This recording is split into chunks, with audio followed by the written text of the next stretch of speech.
लकड़हारा और सुनहरी कुल्हाड़ी की कहानी। Moral stories in Hindi in short. एक समय की बात है, जंगल के पास एक लकड़हारा रहता था। वो जंगल में लकड़ी इकट्ठा करता था और उन्हें पास के बाजार में बेचता था कुछ पैसों के लिए। एक दिन की बात है, वो एक पेड़ काट रहा था। तभी हुआ ये कि गलती से उसकी कुल्हाड़ी पास की एक नदी में गिर गई। नदी बहुत ज्यादा गहरी थी और वास्तव में तेजी से बह रही थी। उसने बहुत प्रयत्न किया अपने कुल्हाड़ी को खोजने की, लेकिन उसे वो वहां नहीं मिली।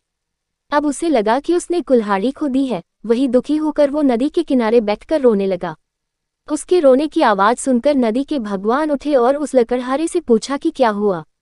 लकड़हारा ने उन्हें अपनी दुखद कहानी बताई। नदी के भगवान को उस लकड़हारे के ऊपर दया आई और वो उसकी मेहनत और सच्चाई देखकर उसकी मदद करने की पेशकश की। वो नदी में गायब हो गए और एक सुनहरी कुल्हाड़ी वापस लाया, लेकिन लकड़हारे ने कहा कि यह उसका नहीं है। वो फिर से गायब हो गए और अब की बार उन्होंने चांदी की कुल्हाड़ी लेकर वापस आए, लेकिन इस बार भी लकड़हारे ने कहा कि ये कुल्हाड़ी उसका भी नहीं है। अब नदी के भगवान पानी में फिर से गायब हो गए और अब की बार वो एक लोहे की कुल्हाड़ी के साथ वापस आ गए। लकड़ी का कुल्हाड़ी देखकर लकड़हारा मुस्कुराया और कहा कि यह उसकी कुल्हाड़ी है।